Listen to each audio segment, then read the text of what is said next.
Muito bom dia, sejam todos bem-vindos. Estamos começando a partir de agora mais um programa Foca no Enem. E olha só, hoje a gente vai estudar um assunto que é sempre muito discutido nas aulas e, claro, no nosso dia a dia também, né, gente? Redação e linguagens. E você aí de casa que está estudando para prestar o Enem, fica com a gente porque a partir de agora, para tirar todas as suas dúvidas e mandar muito bem nessa prova, quem vai esclarecer todas as dúvidas para a gente desses conteúdos é o professor Edson Carlos, do Colégio Contemporâneo. Vem para cá, professor. Muito bom dia, seja bem-vindo aqui ao nosso programa. Obrigado, bom dia a todos de casa. Professor, essa prova, né, a prova aí de redação, de linguagens, é sempre uma prova muito temida pelos alunos, mas se estudar um pouquinho dá certo, né? É verdade, é uma prova muito temida, até porque o ano passado, por exemplo, segundo os microdados do Enem, um aluno fechou a prova, né? Para você ter uma ideia, desde 2008 apenas um aluno fechou a prova. Mas não é possível se dar bem, fazer de 32, 35, 40 e quem sabe 45 acertos, com certeza. Com certeza. Então, olha só, o professor preparou uma aula muito especial para você aí de casa. Então, fica atento que a partir de agora é com você, professor. Boa aula. Obrigado. Gente, olha só, eu preparei um assunto, funções da linguagem. É um assunto recorrente na prova, certo? Pode cair 2, 3, às vezes até 4 questões. E é interessante porque lida com a ideia muito pertinente do Enem, que é o texto. O texto como materialidade da questão. Então, o que nós vamos ver são funções da linguagem. Quando nós falamos, nós escrevemos, quando você entra em contato com o texto ele tem uma função, isto é, uma intencionalidade, uma intenção texto. E é disso que nós vamos falar hoje. Vamos lá? Está preparado? Então, vamos lá. Qualquer coisa, vamos tirar todas as dúvidas. Gente, nesse slide de abertura, nós temos aqui a ideia de que, quando nós escrevemos, nós fazemos com que o texto tenha um determinado objetivo. Então, por exemplo, informar, convencer o interlocutor a realizar uma determinada ação. O que isso significa é que nós somos seres intencionais e quando nós interagimos pela linguagem, claramente nós queremos que o nosso interlocutor, a pessoa com quem nós estejamos interagindo, realmente tenha uma intenção. E é disso que nós vamos falar hoje, né? Nesse sentido, o contato estabelecido pela linguagem com o outro tem a necessidade, por exemplo, de emocionar, de informar, de convencer, de persuadir, tem o objetivo de discutir apenas ou disponibilizar o canal de comunicação ou apenas confirmar a comunicação.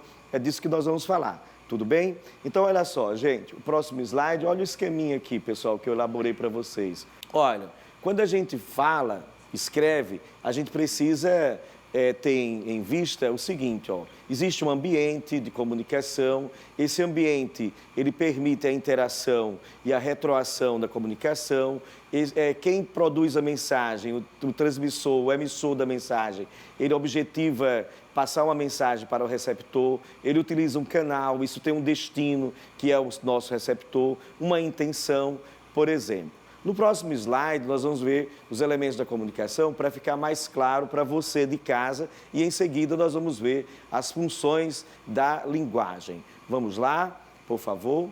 Olha só, quando a gente fala, a gente utiliza a linguagem em determinadas funções. Por exemplo, a função emotiva, que está centrada no mundo do emissor. A função conativa, no mundo do receptor. A função referencial está centrada no contexto, no referente. Professor, o que é referente? Referente é o assunto. O referente é aquilo de que a gente trata. A função poética está centrada na mensagem, propriamente na mensagem. A função fática no canal. E a função metalinguística é o código, a descrição do código, a definição do código, por exemplo. Nesse sentido, vamos ver cada uma delas. Vamos lá? Então, a primeira, a função emotiva, ela diz respeito a quê, gente? Nela predomina a subjetividade, a visão de mundo do emissor e ocorre normalmente em gêneros como cartas pessoais, depoimentos, entrevistas, poemas, canções, por exemplo.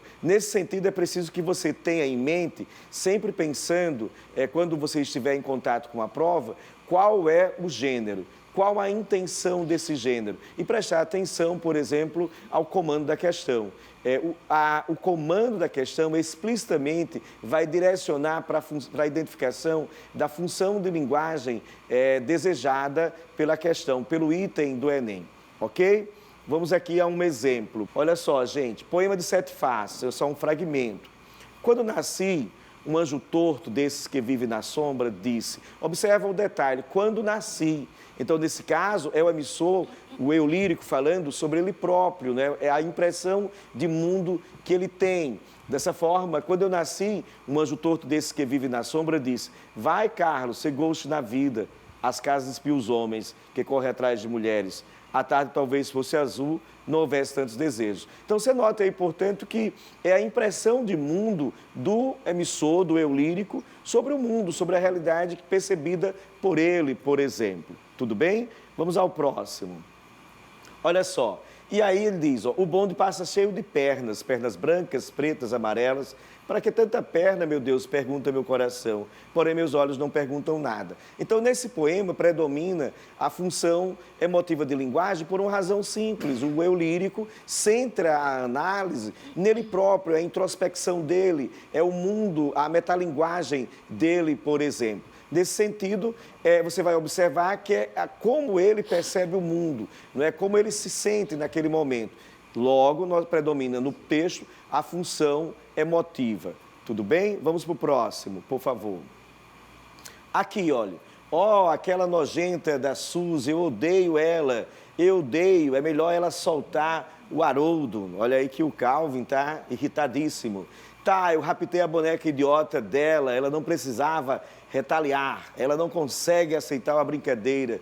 Meninas não têm senso de humor, esse é o problema delas. Tudo isso estava engraçado até ela fazer a mesma coisa comigo. Você note, por favor, que o humor do texto resulta nesse diálogo que o Calvin trava com ele próprio, dando a impressão de mundo. Ele fez uma brincadeira com a Suzy, mas a Suzy reagiu de uma forma que, para ele, não foi nada agradável, né?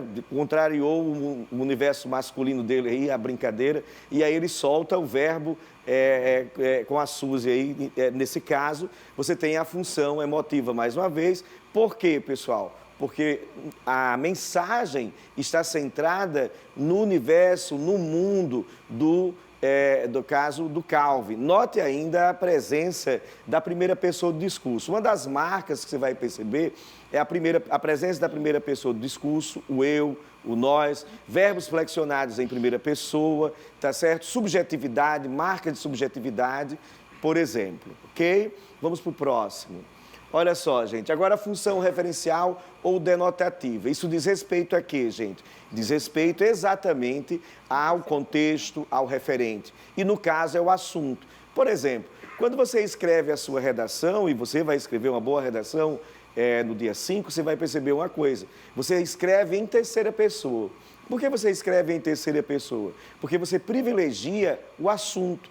Você privilegia a discussão, não é? A sua argumentação, a composição de uma argumentação que possa justificar e ilustrar o seu posicionamento. No caso, a função referencial predomina em textos que tenham natureza informativa, como, por exemplo, reportagem, notícia, manual de instrução, por exemplo. Olha só, vamos aos exemplos para você compreender melhor. Gente, pode passar o slide. Eu coloquei aqui, gente, uma capa da Folha do Estado de São Paulo. Você vai observar, portanto, ó, Supremo dividido, abranda a lei dos crimes hediondos. Por 6-5, o STF decidiu que condenado por crime grave poderá ter a pena reduzida. Você vai notar que o objetivo da linguagem aqui, no caso, é a linguagem bastante, vamos dizer assim, voltada para a informação. Não tem a presença do enunciador, não tem marcas de primeira pessoa. Na verdade, você tem marcas aqui de terceira pessoa, privilegiando, claro, o referente, o assunto, o material da notícia, a questão do julgamento do Supremo. Ok? Próximo slide, por favor. E aí, outro exemplo de função referencial, no caso aqui, um trecho de um artigo científico, portanto, você vai perceber que claramente predomina a informatividade. A fotografia foi desenvolvida antes das câmeras de vídeo e dos computadores e vem contribuindo para a construção do conhecimento científico em psicologia há mais de 100 anos. O objetivo desse trabalho é realizar, com base na literatura científica, um levantamento histórico metodológico do uso da fotografia na pesquisa psicológica. Procurou-se identificar as funções gerais ocupadas pela fotografia nos diferentes métodos adotados. Olha, gente, nesse caso, o que você tem aí é um trecho de um resumo de um artigo científico. O que ocorre, portanto, é que predomina a objetividade, predomina as marcas contextuais, predomina, no caso, a questão justamente do privilégio à informação, portanto, função referencial ou denotativa. Atenção, não confunda a ideia de conotação. Quando se fala de conotação, está se referindo ao sentido da palavra no contexto, né? Um sentido metaforizado. Denotação, aqui no caso de função da linguagem, função denotativa ou referencial, diz respeito à intenção do texto. Beleza? Agora chegamos à função apelativa ou conativa, né? Nesse caso, a função apelativa, ela objetiva o convencimento, a persuasão do interlocutor. Dessa forma, você vai ter marcas de segunda pessoa, imperativo, ou seja, a sequência injuntiva. Nós vamos ter também a questão de vocativo, pode haver no caso de uma publicidade, por exemplo. Vamos ao exemplo. Gente, pode passar o slide, por favor? Ó, amigos do cão, ó, você pode ajudar a gente a cuidar deste cãozinho? Veja que está direcionado aqui para o você. No caso, esse você, genericamente, é o público da mensagem, né? Você pode ajudar a dar outro destino a este cãozinho? Como? Seja um dos amigos do cão. Doe, imperativo, ó. Não é? Ele ao agradece. Olha a linguagem aí colocada como se fosse o cão agradecendo. Dessa forma, você tem aí a função apelativa ou conativa. Como você pode perceber, existem marcas contextuais que garantem a função de linguagem. O que você deve adotar na prova é um comportamento de observação do enunciado da questão, o pedido da questão, de modo que aí você realmente pode, vamos dizer assim, marcar com segurança o item em resposta adequado. Tome cuidado com os distratores, é claro.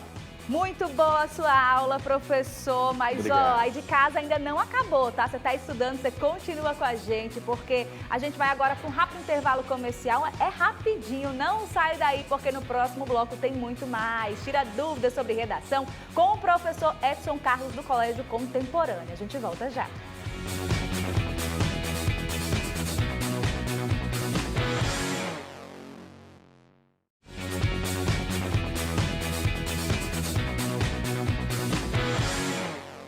Já estamos de volta com Foca no Enem. Agora presta atenção que eu vou falar sobre uma oportunidade para você liderar o seu futuro. Com a Uninasal você conta com professores qualificados e laboratórios práticos para você ficar mais perto de aproveitar as oportunidades do mercado de trabalho.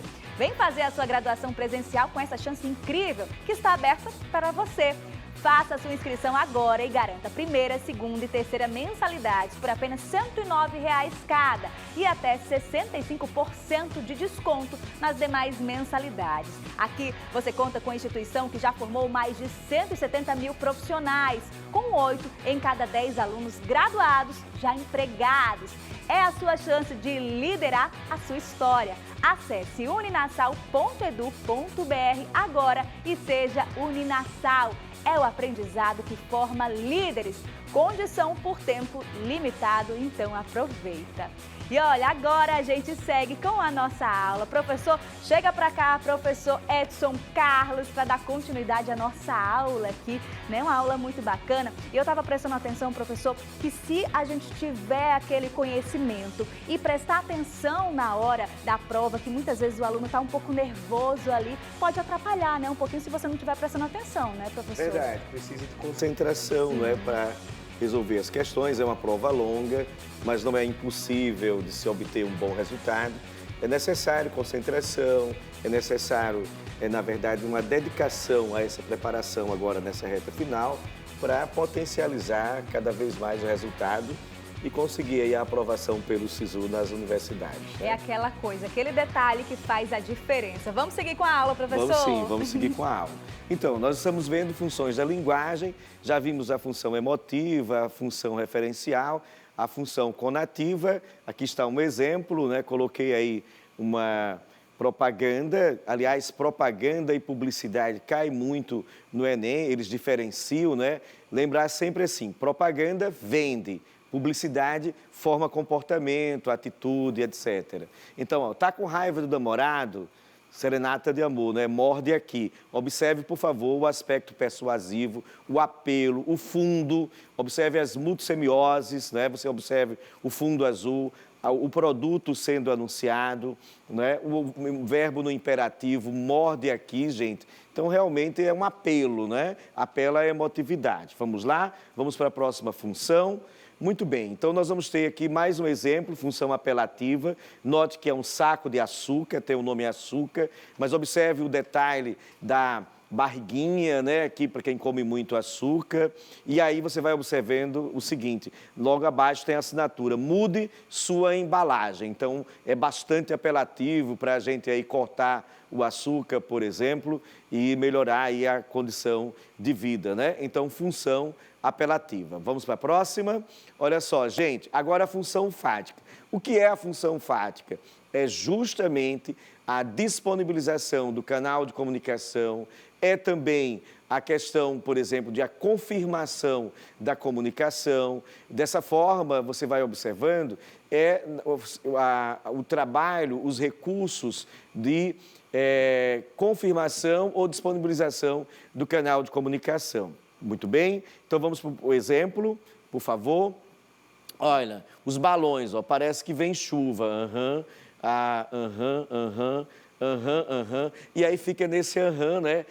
E dizem que a arte da conversação está morta, né? O gatinho aí, o Garfield, faz essa observação. Vocês notem, portanto, que a ideia de chuva é apenas, parece que vem chuva, é apenas a disponibilidade do canal de comunicação. E aí a comunicação não avança, né? Fica, portanto, na ideia de que, olha, eu sou um ser comunicante, todos nós somos, e daí? E aí fica dessa forma, tudo bem? Então, função fática de linguagem, canal de comunicação, tá certo? Pois bem, vamos para a próxima.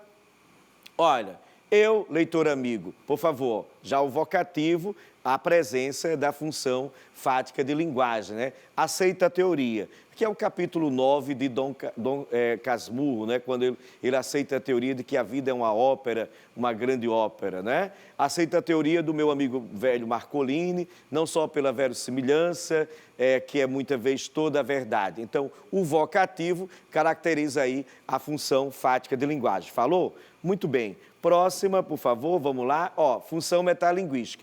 Metalinguística, meta através de, metalinguística através da linguagem. O que é isso, gente? É quando o código, a linguagem fala da linguagem, a linguagem descreve a linguagem, o texto fala do texto, o texto descreve o texto, a crônica descreve a crônica, não é? Então, a linguagem é quando o próprio código, o próprio texto define a linguagem. Então, você tem, portanto, função metalinguagem. O texto define o texto, o código define o código. Vamos para os exemplos que isso fica esclarecido melhor.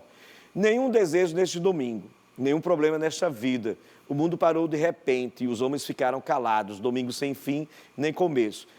A mão que escreve este poema, ó, agora você está, portanto, aí vendo o código. A mão que escreve este poema, o poema falando da própria produtividade, da sua própria produção, não é?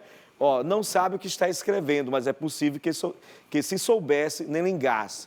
Carlos Drummond de Andrade, poema que não aconteceu. Então, você tem aí, portanto, o código falando do código, o poema falando do poema. Então, nós temos um predomínio da função metalinguística. Valeu? Muito bem. Olha o próximo exemplo, gente. Ó, no retrato que me faço, então, ó, no retrato que me faço, traço, às vezes me pinto nuvem, às vezes me pinto árvore, às vezes me pinto coisas que nem há mais lembranças, ou coisas que não existem mais que um dia existirão. E nesta lida em que busco pouco a pouco minha eterna semelhança, no final que restará, um desenho de criança corrigido por um louco. Apontamentos de História Sobrenatural de Mário Quintana. Você tem, portanto, aí o texto falando dele próprio, do próprio texto, né? Dos próprios apontamentos. Isso é metalinguagem. Muito bem, vamos para a próxima. Já agora aqui, ainda um exemplo de metalinguagem, esse é bem interessante porque é o seguinte, nós temos uma tira. Como que a tira pode ser metalinguística? Olha o que o cartunista fez. Como os personagens de tirinhas fazem a barba. Aí observe o detalhe, ó, líquido corretor, percebe?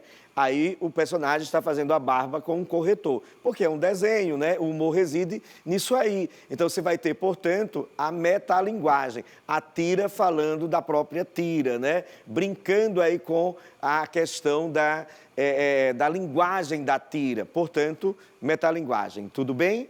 E legal, vamos lá, vamos continuar, gente. Função poética, a última função, é quando, na verdade, a linguagem é trabalhada em função estética. O que isso quer dizer? Privilegiando a própria mensagem, ok? É quando a linguagem constitui, se articula em um arranjo artístico para a produção da própria linguagem. Vamos ver os exemplos, gente? Vamos para os exemplos, olha só. No caso aqui, a função poética é na capa de um livro, ó. Nesse caso aqui, ó, matinê. Aí você vai observar a palavra matinê remetendo à ideia, né? Aí de matar, por exemplo. Observe a empunhadura de uma arma, né? E no punho, pessoal, você aí de casa, preste atenção, você vai observar que no punho tem um crânio, não é verdade? Sugerindo essa ideia de morte, portanto. Então, observe que houve um arranjo artístico, chama a atenção ainda para o fundo da imagem. No fundo da imagem você tem a cor vermelha, remetendo à ideia, não é, ao campo semântico de sangue, por exemplo, violência. Dessa forma, você tem aí a ideia da função poética, o arranjo artístico privilegiando a mensagem. Valeu? Muito bem. Então, gente, e aí, mais um exemplo agora de Paulo Leminski, lindo esse poema, ó. Apagar-me, diluir-me, desmanchar-me até que depois de mim, de nós, de tudo, não reste mais que o charme, não é? Então, você tem a brincadeira aí com a linguagem para sugerir a função poética, ok?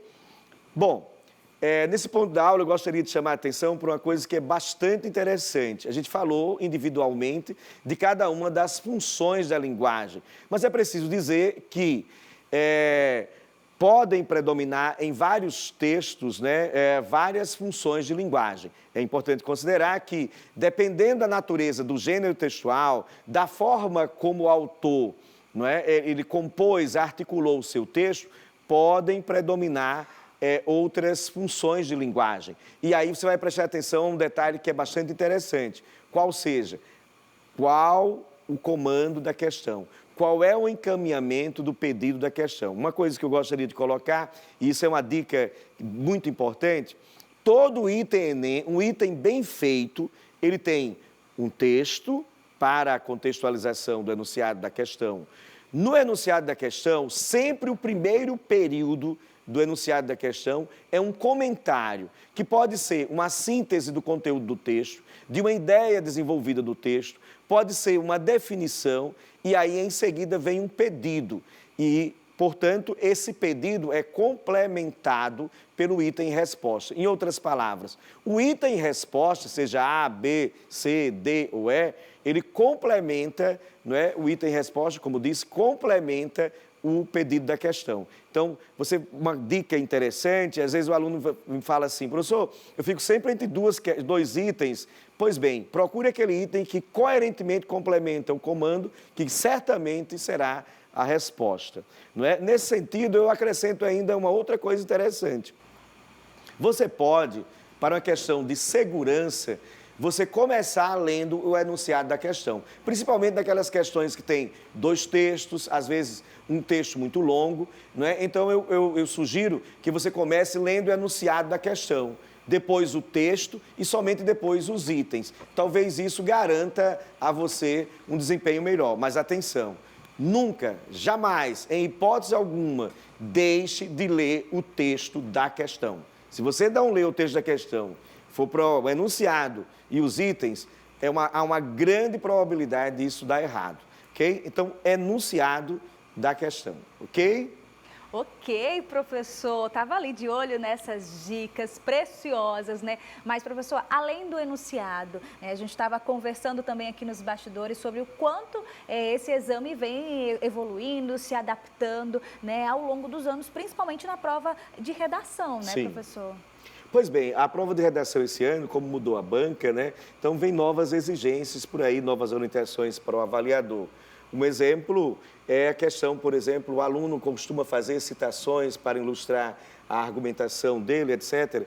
A citação, a ilustração, ela precisa estar muito bem encaixada e legitimada. Eles chamam de repertório sociocultural legitimado, produtivo e pertinente, né? Ou seja, que seja realmente fundamental para a resposta. Nesse sentido, é preciso que você tenha em mente aí de casa que a sua ilustração, quer seja uma citação, quer seja uma alusão a uma obra, a um filme, por exemplo, essa galera gosta muito de filmes, né? Faz parte da formação, então deve encaixar muito bem e servir realmente de base para compor a análise crítica.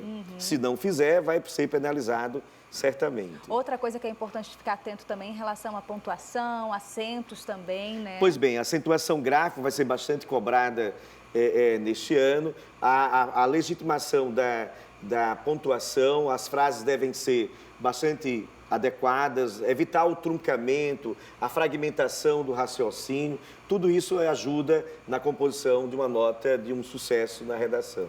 Perfeito, professor. E se você aí de casa está esperando, né, as questões, a elucidação, aquelas dicas mais práticas do professor, vai ter sim. Ele separou um conteúdo exclusivo para a internet, lá para o nosso YouTube, porque o nosso tempo da TV, infelizmente, termina aqui, mas o professor segue comigo. Muito obrigada a você aí de casa pela sua companhia. Eu te espero no próximo sábado, às 9 da manhã, por aqui, tá bom? Mas, claro, você continua com a gente pela internet no nosso canal da TV Ponta Negra e também do Colégio Contemporâneo lá no YouTube, tá? Tô te esperando. Até a próxima. Tchau, tchau.